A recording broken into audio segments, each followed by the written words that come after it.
परमात्मा।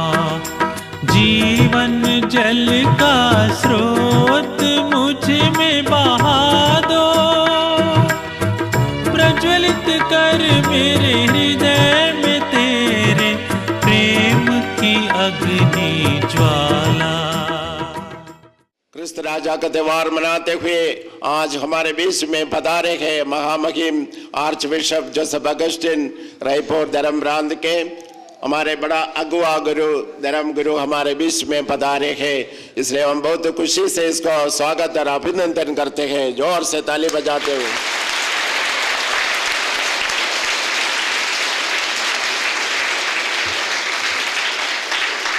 अब एक हम महामान्यवर बिशप स्वामी जी हमारे लिए मिस्सा बलिदान चढ़ाएंगे, हमारे लिए दुआ करने के लिए आए हैं। इसलिए हम भी इसके लिए प्रार्थना करते हुए और संघर्ष हम सब मिलकर तन मन होकर इस बलिदान में भाग लें, प्रभु का आशीष पाने के लिए। आज हमारा रिट्रीट का आखिरी दिन है। प्रभु से आशीष पाने के लिए, पवित्र आत्मा का शक्ति मिलने के लिए, रोग से चंगा होने के लिए हम प्रार्थना करें। पुनः हम बिशप स्वामी को स्वागत करते हुए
और पुत्र और पवित्र आत्मा के नाम पर हमारे प्रभु यीशु क्रिस्त की कृपा, ईश्वर का प्रेम से पवित्र आत्मा का साहचर्य आप सबों को प्राप्त हो।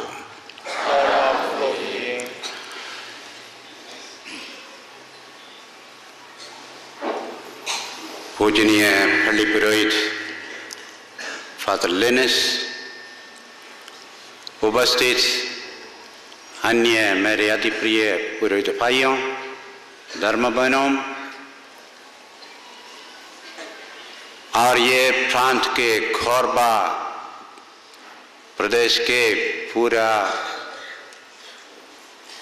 विश्वासी भाई और बहनों, प्यारे बच्चों, बहुत खुशी का एक अवसर। जरूर पवित्र आत्मा की उपस्थिति यहाँ है, क्योंकि खुशी की वातावरण में मैं देख रहा हूँ पिछले 3 दिनों से आप लोग पवित्र आत्मा के साथ अपने धार्मिक कार्य में रुचि लेकर, उत्साह लेकर क्षेत्र के सभी फलियों से उपस्थित हैं। प्रभु का विशेष अनुग्रह पाने के एक अवसर, और आज विशेष रूप से विश्व भर में राजराजेश्वर प्रभु की त्योहार हम मना रहे हैं। सभी पल्लियों में जुलूस के रूप में निकल रहे हैं अपने अपने विश्वास को बाह्य रूप से प्रकट करने के लिए। आप लोगों का यहाँ उपस्थिति बाह्य रूप से आप लोगों का विश्वास प्रकट करने का एक अवसर। हर साल आप लोग इकट्ठे हो रहे और प्रभु का आशीष पाते रहे। और मैं जानता हूँ ये क्षेत्र में प्रभु का आशीष आप लोग बहुत कुछ पा रहे हैं, क्योंकि आप लोगों को धार्मिक कार्यों में इतना उत्साह और रुचि आप लोग दिखा रहे हैं। जरूर प्रभु भी आप लोगों को दे रहे हैं आशीष के रूप में। और आज वही प्रभु को धन्यवाद देते हुए यहाँ उपस्थित आप सबों को मैं याद करता हूँ, और अपने अपने परिवारों से जो कोई आ नहीं पाए उन लोगों को भी मैं याद रखा हूँ, और साथ ही साथ यहाँ के गैर क्रिस्तीय लोगों को भी हम याद रखें, क्योंकि प्रभु सबों की मुक्ति के लिए आए हैं।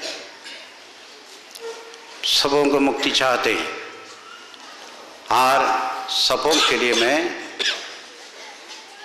यही पूजा पाठ अर्पित कर रहा हूँ,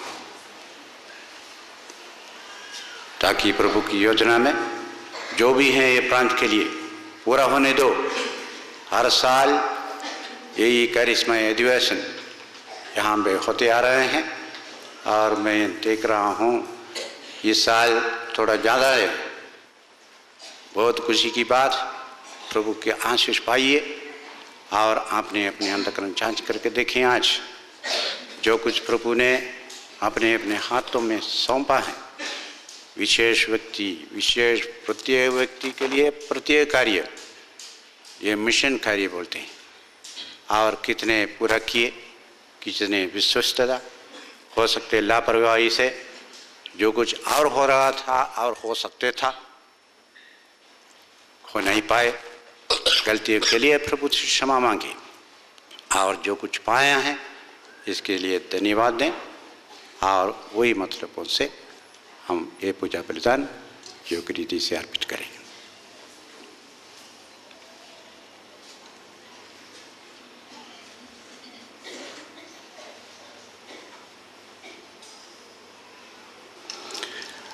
हम सब मिलकर बोले, हे भाई और बहनों, मैं सर्वशक्तिमान परमेश्वर आराधनाओं के सामने स्वीकार करता हूँ कि मैंने कर्म से और अपना कर्तव्य प्रार्थना करने से बार बार पाप किया है। मैं अपना दोष स्वीकार करता हूँ, इसलिए मैं द्वार विलियम से सब संतों और अल्पों से, हे भाई और बहनों, विनती करता हूँ या आप मेरे लिए प्रभु परमेश्वर से प्रार्थना करें। सर्वशक्तिमान परमेश्वर हम लोगों पर दया करें और हमारे पाप क्षमा कर हमको अनंत जीवन प्रदान करें। आमीन।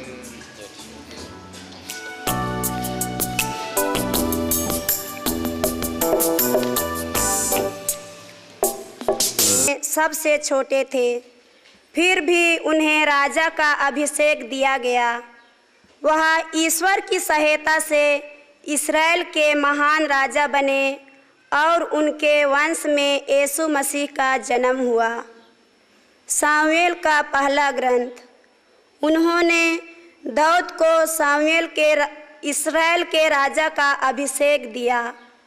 इस्राएल के सभी वंशों ने हेब्रोन में दाऊद के पास आकर कहा, देखिए हम आपके रक्त संबंधी हैं। पहले भी जब शाऊल हम पर राज्य करते थे, आप ही इस्राएलियों को युद्ध के लिए ले जाते और वापस लाते थे। वह समस्त सृष्टि के पहले से विद्यमान है और उनमें सब प्रकार की परिपूर्णता है। मसीह ने सब मनुष्यों के लिए अपना रक्त बहाया है और इस प्रकार वह सबों के लिए अनंत जीवन के स्रोत बन गए हैं। कलुसियों के नाम संत पौलुस का पत्र, अध्याय 1, पद संख्या 11 से 20। ईश्वर हमें अपने प्रिय पुत्र के राज्य में ले आया है।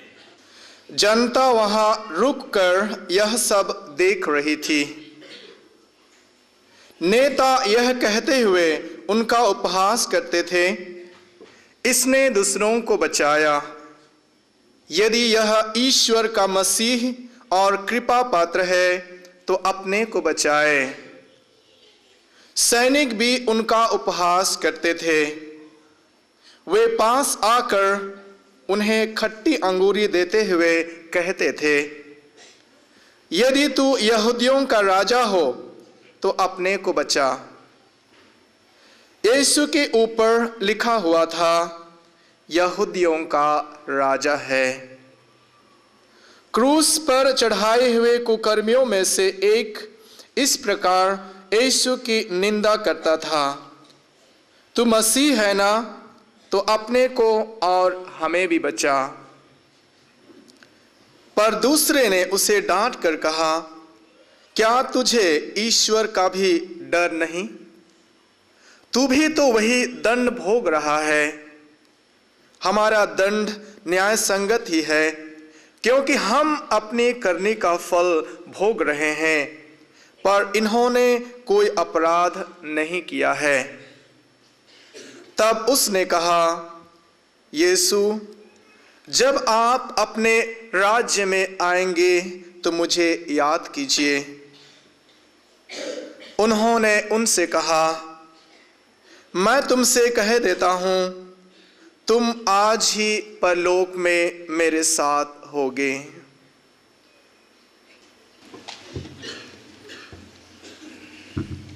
आज हम हमारे प्रभु को राजेश्वर राजा के रूप में ये त्योहार मना रहे हैं और ये इलाका के सभी फलियों से कटे हुए आप लोग प्रभु की उपस्थिति अनुभव कर रहे हैं, पवित्र आत्मा की उपस्थिति। ये प्रभु यीशु के सार्वजनिक जीवन हम जानते हैं उनके बपतिस्मा से हुआ। 33 साल के जीवन से 30 साल बिल्कुल गुप्त रूप से, रहस्य रूप से उनके परिवार में अपने माता पिता के साथ रहे। किसी को मालूम नहीं था ये कौन है। इतना बिल्कुल साधारण रीति से उनका जीवन बिताया।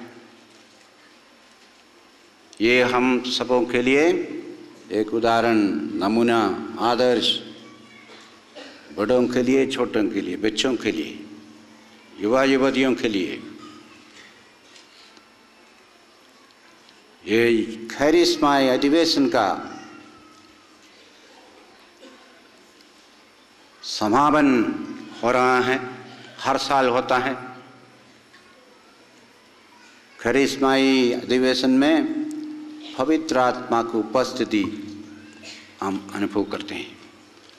हर साल आप लोग आते हैं, ये अनुभव कर रहे हैं। इसलिए इस साल मैं देख रहा हूँ ज़्यादा से लोग उपस्थित हैं, क्योंकि आप लोग अनुभव किए पवित्र आत्मा का शक्ति कितने हैं अपने व्यक्तिगत जीवन में, पारिवारिक जीवन में, सामाजिक जीवन में क्या क्या कर सकते। मेरे कहने का मतलब, प्रभु के सामाजिक जीवन 30 साल के रहस्यमय जीवन के बाद उनके सामाजिक जीवन 3 साल के सामाजिक जीवन का शुरुआत उनके बपतिस्मा से शुरू हुआ। यरदन नदी में पवित्र आत्मा उतरा अभिषेक की, दर्शन देकर उन लोगों को धीरज और हिम्मत बनाया। और उसके बाद जो बोले थे प्रभु ने, एक सहायक को मैं भेजूं। जी उठने के बाद 50वां दिन, पेंटेकोस्त का दिन, हम देख रहे हैं जब माता मरियम ये डरपोक वाले शिष्यों को इकट्ठे किए और प्रार्थना किए। प्रार्थना करते समय वही पवित्र आत्मा, वही सहायक उन पर उतरा। हम देख रहे हैं कितने परिवर्तन उनके जीवन में। जो डरपोक थे, भीरू थे, प्रभु को छोड़कर चले गए थे, और उस दिन समझ के प्रभु के उपदेशों का मतलब, विश्व के कोने कोने में जाकर तुम लोग बपतिस्मा दे दो, पिता और पुत्र और पवित्र आत्मा के नाम पर। इसका मतलब पेंटेकोस्त के दिन शिष्यों ने समझ के, और उस दिन जैसे आप लोग बैठे हैं, मेरे ख्याल में 3000 से ज़्यादा हैं आप लोग। उस दिन यहूदी लोग 3000 लोग इकट्ठे हुए थे। पेतरुस जिन्होंने प्रभु को 3 बार स्वीकार किया था, यही 3000 यहूदी लोगों के सामने खड़े होकर वही प्रभु के बारे में इतना जोर से प्रवचन दिए। डरपोक भीरू पेतरुस पेंटेकोस्त का दिन इतना शक्तिशाली बन गया। 3000 यहूदी लोगों के सामने खड़े होकर बोलते हैं, रे तुम लोग हमारे मसीह को मार डाला, जब तक उन पर विश्वास करते नहीं तब तक तुम लोगों का मुक्ति पाने का सवाल नहीं, विश्वास करो। और उस दिन वही 3000 लोग बपतिस्मा ग्रहण किए। हमारे आप लोग और मैं यहाँ उपस्थित हैं। आज हमारे कलीसिया का शुरुआत उस दिन हुआ, जन्मदिन। और इसके बीच में इसके बाद कितने हुआ, कितने अत्याचार अभी भी हो रहा है। 2000 साल के बीच में क्या क्या हुआ, हमारे धर्म का इतिहास आप लोग किताब खोलकर पढ़िए।